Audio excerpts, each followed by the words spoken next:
Hey everybody, and hey to Helium 10. Thanks for giving me this opportunity to do the Freedom Ticket training module for avoiding an Amazon account suspension. This is a topic we know a lot about. We deal with suspended sellers all the time.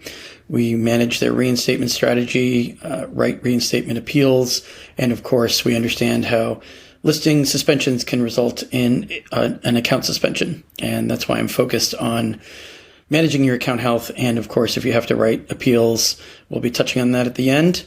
But the primary goal here will be teaching all Amazon sellers to avoid account suspensions. So where did I learn this material? I worked at Amazon in the seller performance, so-called seller performance teams for several years, reviewing appeals, sending warnings, suspending accounts, reinstating accounts, pretty much everything that goes into the account suspension process. I've been consulting for just about 9 years since leaving Amazon.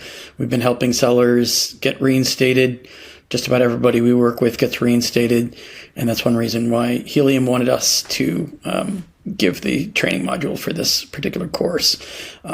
I use my knowledge to help sellers because I think the possibilities are there to have a solid reinstatement appeal and to minimize the pain from an account suspension. But of course, the primary goal here is to keep you from being suspended at all, right? And that's what I'm focused on here today. So certainly don't wait when you get performance notifications, warnings.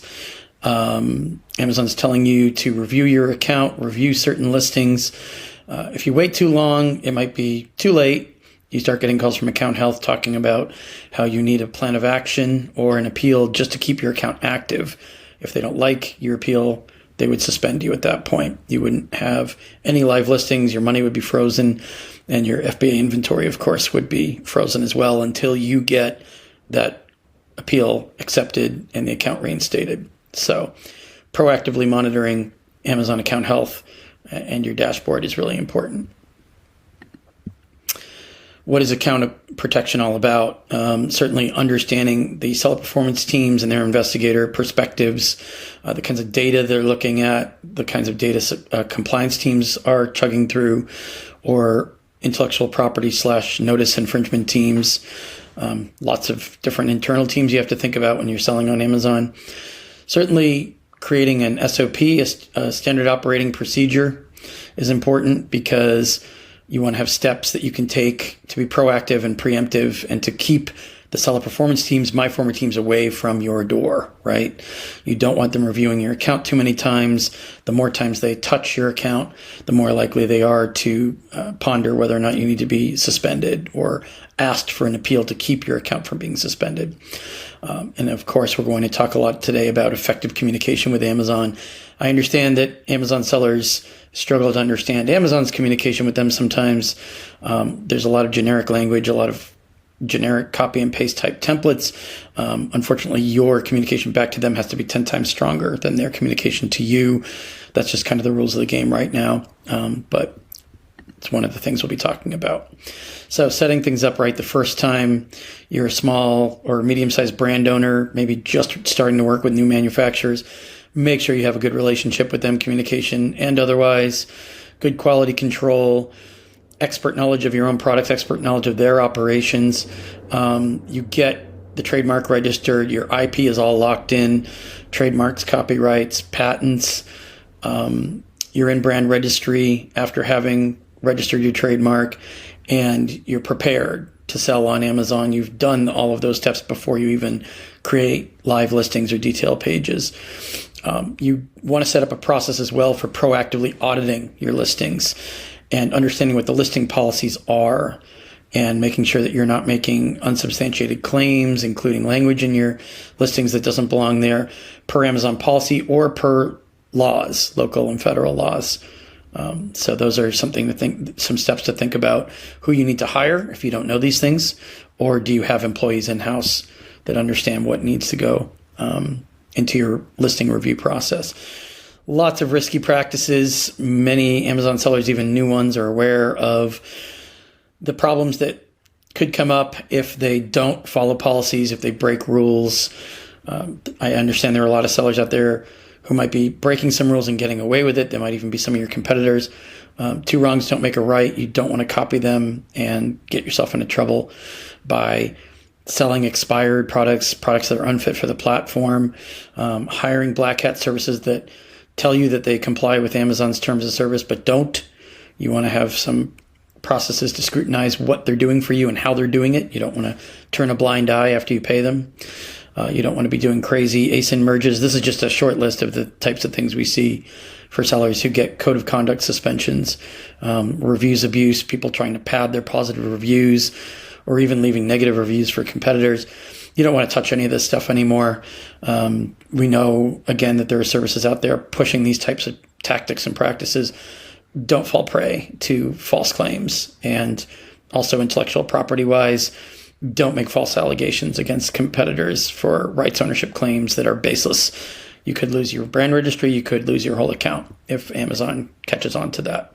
Other avoidable mistakes, making assumptions about Amazon's investigative practices, about what they know, what they don't know, what they can see, or what they can't see. They probably know a lot more than you think. They just don't disclose it publicly.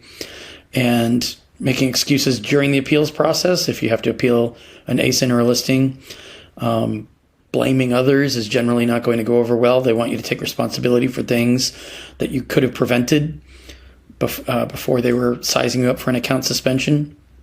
Or if your account health is poor, don't blame Amazon for not telling you enough information. Don't blame other sellers. Don't blame buyers. Blame doesn't go very far on Amazon. Take responsibility and act like a business owner is kind of how they see it. Don't use copy and paste templates when you need to communicate with Amazon. Your communication needs to be unique and custom. And certainly don't fall into this idea of we need to escalate every time Amazon tells you no or tells you they need more information. Even the term escalation is widely misunderstood by sellers. I'll talk about it in a later slide for this training module. But any member of Freedom Ticket who's listening to my voice, please don't just start escalating if you're not ready to escalate and if you don't have escalation language ready to go to suit the situation. Keep an eye on Amazon trends, not just looking at random seller forum or Facebook posts or things on Instagram. If you're not 100% up on enforcement trends or suspension trends, you can talk to people like me who work on this type of material every day. But some examples real quick, buyer complaints. What kinds of buyer complaints are attracting more enforcement right now? Is review abuse enforced at a high level right now? If so, what types of investigations are Amazon focused on? Are they focused more on intellectual property infringements, whether or not the brand can substantiate their rights ownership, or if they didn't lock in their IP before making an IP claim? Are there false accusations of counterfeit flying through the air, false accusations of trademark infringements or design or patent infringements? I know it's a tricky subject. Lots of sellers talk to regular attorneys. They don't talk to intellectual property attorneys, which is something we advise against. But the other claim or complaint buyers make is that items are not authentic or as advertised. Amazon loves to say your items were flagged for inauthentic. Where's the invoice? Who's your manufacturer? Who makes these products? Who are you supplying? Who's your supplier for these items? Are those suppliers verifiable by Amazon standards, which is something we'll get into in a moment. One thing is don't hastily appeal. Don't get sloppy and disorganized, and don't panic. Panic leads to bad appeals, bad communication, more work, more time that your ASINs are suspended. If, God forbid, your account gets suspended, sending in poor appeals means Amazon's less likely to listen to you from that point forward. They're less likely to read your appeals. They're likely to tune you out. So have some prep in advance of a suspension as much as you possibly can. If you're not sure what they might suspend you for, it's hard to draft an appeal in advance, but panic won't get you anywhere. That's something that we know. Be organized before the event happens. And if account health reps are calling you or messaging you and hinting that your account's under review, that's a good tip that it's time to understand what that review process might look like on the Amazon side and what you should be doing to review and investigate yourself on your side, which I'll talk about in a moment. Before we get into that, understand how investigators make decisions. They won't necessarily be consistent in enforcing their own SOPs. They won't be consistent in their messaging with you. There could be conflicting or paradoxical messages that come through Seller Central into your performance notifications. Why is that? Kind of a long story. which we could talk about in another module in terms of Amazon's internal communication SOPs. For the purposes of today, understand that they have investigations per hour. They have metrics that they have to meet. They're reviewing your correspondence quickly. They're looking at your account quickly, reviewing past account annotations quickly as well. Try to put yourself in their shoes and look at your own account, your own business from their perspective. What do you think they see when they look at your account? When they size up a problem on your account, what do you think they're looking to see from you in terms of solutions? Because again, the entire objective today is encouraging them not to suspend your account, avoiding a suspension at all costs, because suspensions can be very painful, can be very costly, and it can be very stressful. So as much thought as you put into how they operate before you even address your operations, the better. They will send you some potentially innocuous sounding messages about we're reviewing your account. That could lead to a suspension. Yes, it may just be a review that doesn't lead to a suspension. The devil is always in the details, right? The important thing on your side is to be organized and to be ready and to understand how they consider your account health, how they evaluate you. Deal with these performance notifications as they come in.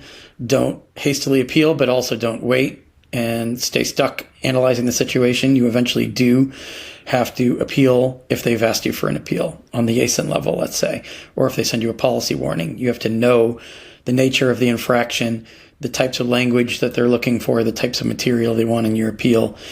And yes, of course, you can call Account Health and say, hey, the message from Amazon doesn't quite explain what they're looking for from me, but I want to know as much as I possibly can in terms of what's expected in my appeal before I send an appeal in. You don't want to get caught in a cycle of sending an appeal, they reject it, you don't know why they reject it, you send another one, they reject that, and you start spinning at that point. It'll cost you time, your ASINs are down, and you'll be sweating whether or not they're going to take the whole account down as well.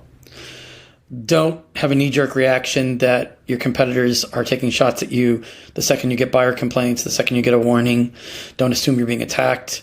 Just like you can't assume that Amazon simply made a mistake. I mean, maybe they have, maybe they haven't. If they have made a mistake and you can back up why you think it's erroneous, we certainly encourage people to dispute any potential suspension. But don't dispute without a basis. Don't say, we're sure of this because we went through this 6 months ago and we know it's the same exact thing. Well, is it the same exact situation or is it not? If it clearly is abuse, if you are being attacked by a competitor, there are ways of reporting abuse, and there's some factual information and data you have to put together before you make that argument. So I'm certainly not saying it's not an attack. People do get attacked. It happens all the time. And we do help sellers who are being attacked by competitors. Don't assume it's an attack is what I'm driving at. What I mentioned a moment ago, how to investigate your own account. They're looking for you to run a tight ship so that they don't have to look at your account. They want your selling experience to be seamless so that they don't have to spend time, they don't need the administrative headaches, and they don't want to take on your risk of potentially having to suspend you or having you sell and expose their buyers to risk if there's something that they miss or something that you missed. They want you to be on top of your operations as much as possible, or whoever manages your account. If you're working with an agency, they want your agency to know how to review your operations for problems and make sure that none of your listings have violations and that return reasons are being investigated and voice of the customer is not being ignored, that sort of thing. They want you to have a good grasp of the data that they give you, but also you've got an understanding of how quickly they expect you to review performance notifications, to review voice of the customer, to look for data, clusters of data that could indicate that there's a problem with your products, a problem with your operations. Maybe there's a glitch somewhere. Maybe you've got a software issue, whatever it might be. It could be a million things. They want to know that you understand when a listing has to be, let's say, temporarily deactivated while you research problems. Or do you have a bad batch of inventory that went into Amazon that you have to pull out from FBA? And are you executing those removal orders quickly? What's your customer service like when buyers ask you questions or present problems? Do you answer quickly? Things like that. They want you to have a smooth operation so that they don't have to keep hassling you and bugging you, right? If they do talk to you, they want to be talking to you about expansion and developing your business on Amazon, not problems, right? So where do you go for identifying patterns and looking for maybe outlier complaints? Are you getting consistent types of negative complaints from buyers on certain ASINs? Are there spikes or surges in buyer complaints about item condition? Or even it's not an item that they expected to be functioning in a certain way. Were there proper instructions with how to use it? Did the detail page differ from the item they're holding in their hands in any ways? Have a backup plan. Understand that sometimes you understand your products better than buyers do. You might have to make changes or tweaks to the descriptions on the detail page, to the bulleted content, or even to the images. Maybe the images don't properly visually represent the products. Keep an open mind, right? You're not as objective as some others out there. You know your products presumably better than anybody, right? So keep an open mind on what could be going wrong, what you might fail to communicate on the detail page to buyers, because you're not supposed to have a lot of interaction with the buyers pre-sale. The info is supposed to be there, easy to understand, and ready for them to make a buying decision. So let's get into some of the specific things we see people getting wrong that do lead to account suspensions. These are things you really have to focus on intently to avoid an account suspension. We worked with a lot of sellers in the past over the years who didn't take accusations of review abuse, review manipulation seriously, and thousands of account suspensions later, I think sellers now get the sense that they do need a strong compliance arm when they're promoting themselves using different marketing techniques, let's say creating inserts for the product packaging and so forth. Basic steps here. Don't pay people to leave you positive reviews. Don't give away product. Even if you're not asking for a review, whether it's positive or negative, if you're giving away tons of product and it leads to a bunch of 5-star reviews, Amazon's going to flag that data cluster and investigate your account, possibly suspend it for manipulating the review process. It's supposed to be a neutral process. You're not supposed to have friends, family leaving you 5-star reviews just to get your product launched and to get you off on the right foot. Those are the don'ts. What do? There's right ways and wrong ways of promoting yourselves. You can work with influencer marketers. You can work with traditional marketers to boost sales rank and organically accrue positive reviews. You're not supposed to be overly dependent on little tricks or even black hat techniques, even if they're not yet seen or caught by Amazon, to massage your positive reviews and inflate your sales rank simply just by focusing on getting as many positive reviews as possible. Not a long-term healthy plan for selling on Amazon. Eventually that will get flagged. And of course, competitors can buy from you anytime they want. If they see something they could report, most sellers know how to report abuse a lot better now than they did a couple of years ago. When it comes to counterfeit or inauthentic complaints, we already talked about inauthentic a bit. Counterfeit isn't something that happens to a lot of private label brand owners, but occasionally people do try to use those buzzwords in terms of, I got a fake version of this product, I got an inauthentic version of this product. They're basically accusing you of, if it's a competitor especially, they're accusing you of lower quality materials and making the products, or just selling something different than what's on the detail page. But instead of flagging it as not as described or differently than described, they use buzzwords like counterfeit or fake. Just be prepared for Amazon to ask for invoices, supplier info. I mentioned it a moment ago. Manufacturer info. Make sure your suppliers have websites and impeccable supply chain documentation, especially if there are safety complaints, by the way. Amazon's algorithms and keyword scripts are designed to flag terms that buyers insert into complaints, or if a competitor is buying from you, things that they might say to get your listings flagged. Hazardous, this injured me, we had to go to the hospital, hospital, damaged, hurt, injury, things like that. Be prepared for terms like that to trigger a listing review. It might not actually suspend the listing, but Amazon might ask you to fill out a questionnaire for safety information, and in order to keep the listing active, they might want certain types of documentation from you as well. So inspect products regularly, of course. Product quality is really important. If you're outsourcing that to an agency, make sure you're monitoring the agency or the company that's doing it for you. Don't just assume they're doing a great job on it. Also make sure that if it's consumables or any items that could be flagged as hazardous or injurious to buyers, make sure that you are having samples sent to you as well, not just straight to FBA from your manufacturer. Keep an eye on quality assurance in terms of the level of quality of the items that's going into FBA. Make sure the packaging is solid, the items are properly secured inside the packaging. And also, if you're getting complaints, investigate yourself, not just why buyers are complaining. Investigate, well, did we miss some of these complaints? Should we have taken action sooner? Should we have changed manufacturers sooner or delisted the items until we knew if we had to change manufacturers because too many buyers were reporting that items were unsafe? So here's just a quick chart in terms of what you do if you start getting safety complaints that you haven't seen before. They want to know how you're going to prevent this going forward if you are getting safety complaints. Why did the buyers think it was unsafe?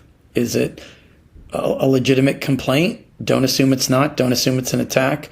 Imagine that you're a buyer who got something different than what they expected, that they think might be harmful. Well, what's Amazon's perspective on that? The best buyer experience has to be provided. They don't want buyers to come at them and say, why are you trusting the seller to sell in the marketplace? They don't belong there. They're selling products that aren't reliable, that are unsafe. Well, of course, Amazon would rather not have the seller on there at all. And that's why it's a risk of an account suspension. Or they might suspend you and reinstate you later once you provide information, but you might be suspended for a week or two, and in worst case scenario, a month or two while they sort that out. You could have prevented that perhaps if you had documentation ready, SOPs ready, not just to write an appeal quickly, but truly investigated your own operations to see if something was going wrong that led to the production of unsafe products.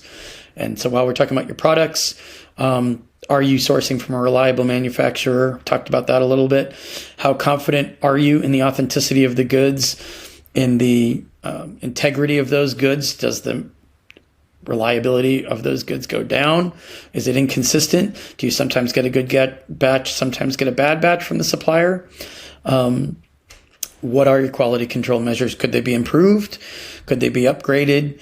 Are you just assuming once you set it up, you can kind of forget about it for a while? You're doing some good sales and just launching new ASINs, or are you keeping an eye on the ASINs you've already launched to make sure that the quality is always there? Because sometimes Amazon won't land on either side of, yes, this is a good product or a bad product. They'll just say it's not a right product for our buyers. And you don't want them making that type of decision, because that means they're pulling the plug and giving up on allowing you to sell those ASINs. That could be something that you're preventing if you're keeping a keen eye on the manufacturing and the integrity of the process around quality control. Listing accuracy is paramount. Listing compliance is a huge hot button right now at Amazon, but of course, this is always an issue. You want to make sure that detail pages are accurate. You're not listing items, putting keywords and titles just to boost sales that might get the listing flagged for improper title language. Compliance violations. Are the products described accurately? Yes, but also are you breaking listing rules in terms of bullets on the detail page? In terms of image violations, seems like a minor infraction. Obviously, if an image doesn't comply with their policies, you can swap it out quickly enough, but why give them a chance to review your account and maybe take an action against your listing and suspend the ASIN for something minor like that? Why give your competitors chances to look at your listings and pick out easy listing violations? If you're hiring a service to do this for you, make sure they have a compliance arm. Certainly don't want to pay for a service and then have them get you into trouble, right? That's extremely counterproductive, and it presents a big risk to your account. IP claims, intellectual property.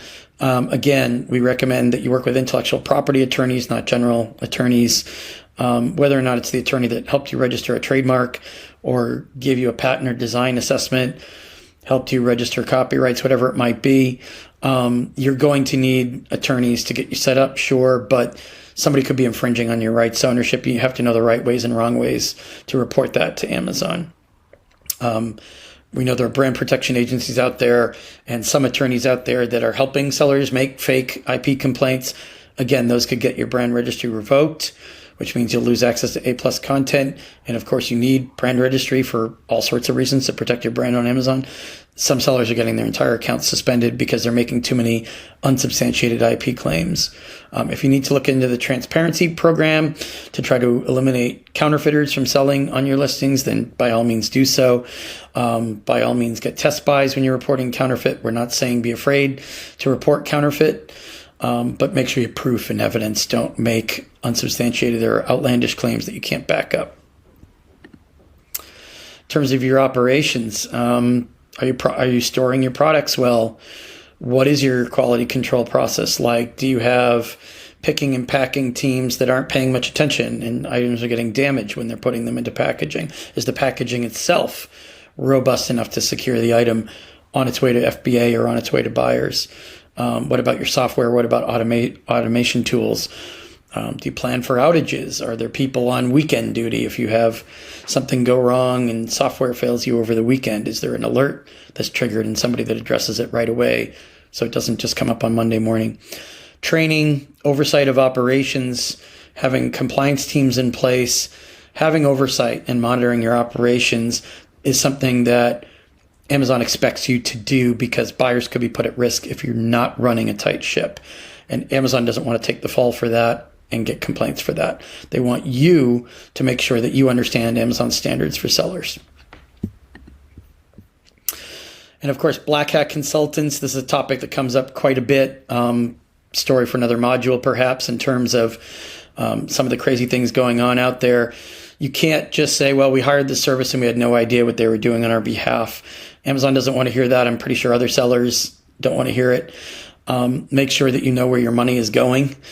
Don't hire a consultant and have kind of no idea what they're doing on your behalf, because the buck stops with you. You are the seller who's in charge of what's going on with your account.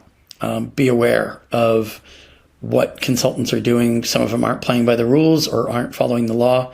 And it's important for you to have, again, somebody who's in charge who takes responsibility when they're vetting services.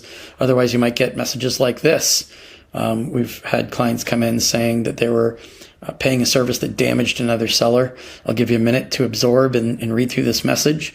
But essentially what it says is that you've hired somebody, or you were trying to attack a competitor, damage another seller, and you were breaking terms of service with it, using illicit practices. Whether or not you're using a Black Hat consultant, a bit irrelevant for situations like this. It means that you're a bad actor yourself. You're not considered trustworthy within Amazon's platform. So this is a policy violation. It's a code of conduct violation that can be difficult to come back from. Suspensions like this. Always better to avoid these types of problems before they crop up, and to have really great oversight so that you can present yourself as a seller with integrity, who's ethical and who follows the rules.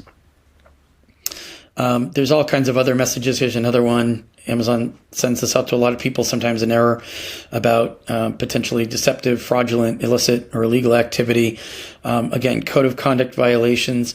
You don't want this stuff anywhere near you. This can be difficult to appeal. Do we help people successfully reinstate from situations like this? Yes, of course, but there's a process for that, and it's not an easy process. It can be akin to threading a needle sometimes. Sometimes Amazon itself misunderstands the situation, and you can successfully dispute whatever they think you were doing. But in a lot of cases, sellers weren't keeping their eye on the ball.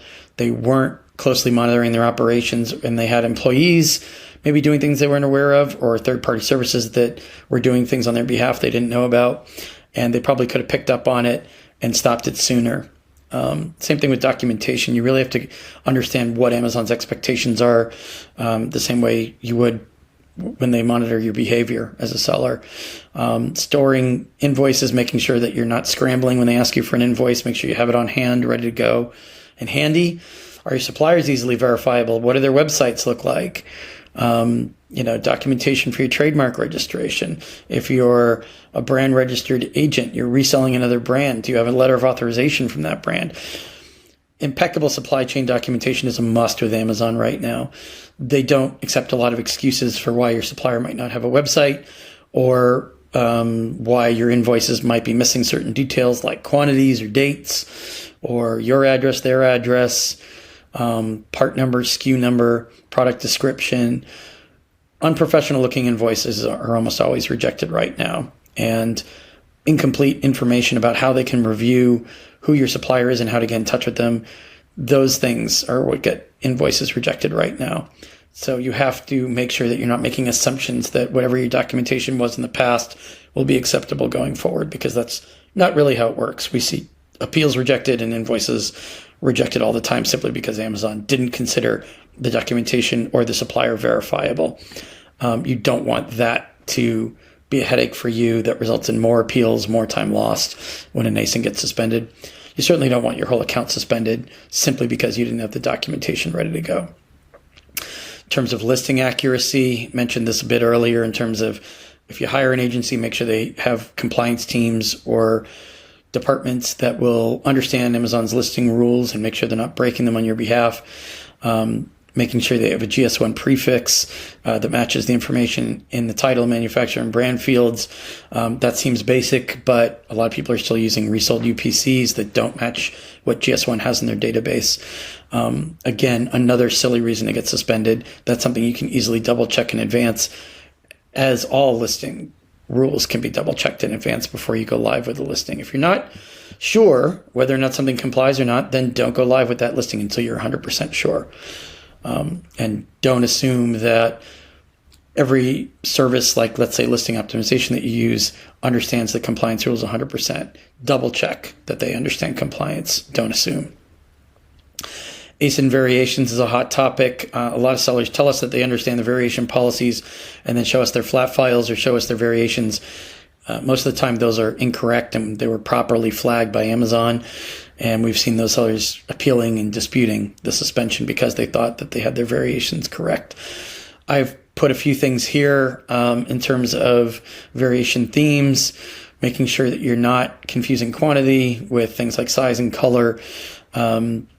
Different multi-packs are not a valid variation type. Don't take a child ASIN and treat it like a parent ASIN and split off other child ASINs from that child ASIN that you've treated like a parent. Make sure you're using flat files correctly.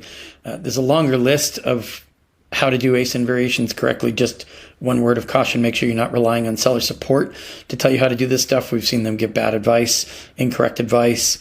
Make sure you're working with listing compliance experts if you're unsure about variations. Or even about images. Sometimes people do image loading on their own and they don't understand that they're violating policies. Make sure you check with compliance experts. If you have any questions on any of these bullets here, of course, the item has to be on a pure white background in the main image. Product has to take up 85% of the photo. Can't have additional text or watermarks on the images. And of course, you can't use images that you don't have copyright permission to use. So several other things that you want to consider when you're using images. These are the big ones, the core ones. Again, just think twice before you load live images on the site. Make sure that you've gone through all the policy pages. Wanted to set aside some time at the end of the module to talk about reinstatement appeals. It would be a whole other 1 hour long module just talking about reinstatement strategies. But of course, if you fail to appeal an ASIN reinstatement properly, you could lose the whole account. You could be at risk for an entire account suspension. Ask yourself some immediate questions when they flag an ASIN for review or if they suspend your ASIN. Is it policy related? Does the ASIN simply attract too many complaints? Too many returns? Are you looking at voice of the customer? Too many people asking for refunds? Are people just generally unhappy with the performance or the appearance of the product? What kinds of complaints are you getting? Not just looking at voice of the customer, but also messages from buyers, buyer-seller messaging.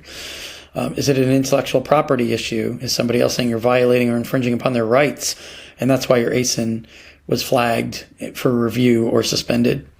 If it's intellectual property in nature, do you understand the nature of the intellectual property violation? We're not attorneys. We can't give you an IP assessment, but sometimes we can tell you whether or not you're ready to dispute a fake IP claim or not, because we've helped people successfully dispute intellectual property claims that didn't hold water. But if you have any questions on that, you do need to go to an intellectual property attorney and get an assessment. I mentioned this at the very top of the module, escalations. It's an overused word, often misunderstood word. But for us, and because we are often hired to successfully escalate stuck appeals for people, stuck suspension cases, we think that escalation means one thing, which is a request for a higher level review, but with particular types of language in there. You have a reason to escalate. You know who to escalate it to. You want senior level management or even mid-level management for some cases if you don't need to necessarily get it into the hands of a VP. You're not just doing it to feel better. You don't just say, well, we escalated it, so now that it's escalated, we can just wait for Amazon to get back to us. They might not. You know how to dispute suspensions. You can escalate based on that dispute, put the evidence in front of them in terms of, the right way to do it is to really focus on factual information. How many days the listing's been down, how many kinds of responses you got from Amazon or a lack of response from Amazon, why that wasn't acceptable from their SOPs. They're not following their own procedures for how to review and reinstate your ASIN.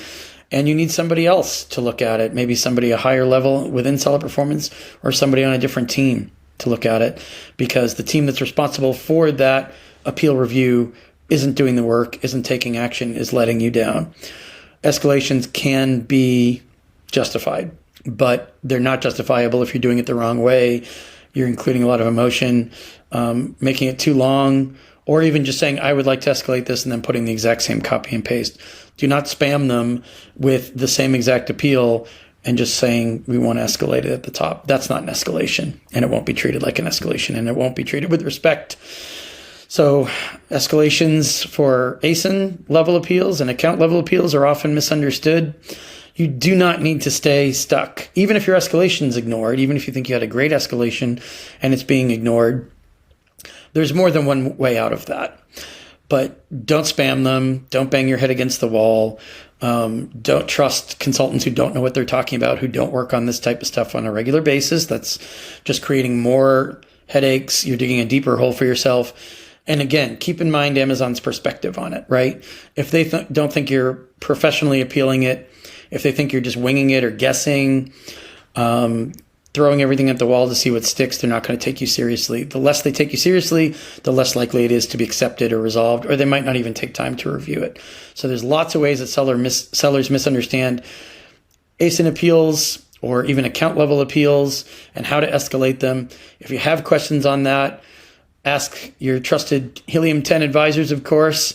And you can also ask us, because we work on this stuff day in, day out, 7 days a week. And we're happy to provide any advice or suggestions, even if you've decided not to hire out and you want to handle it yourself. So thanks again for listening. And this is Chris McCabe of e-commerce. Chris, thanks again to Helium and Freedom Ticket for including our contributions to this training module. Any questions, let us know.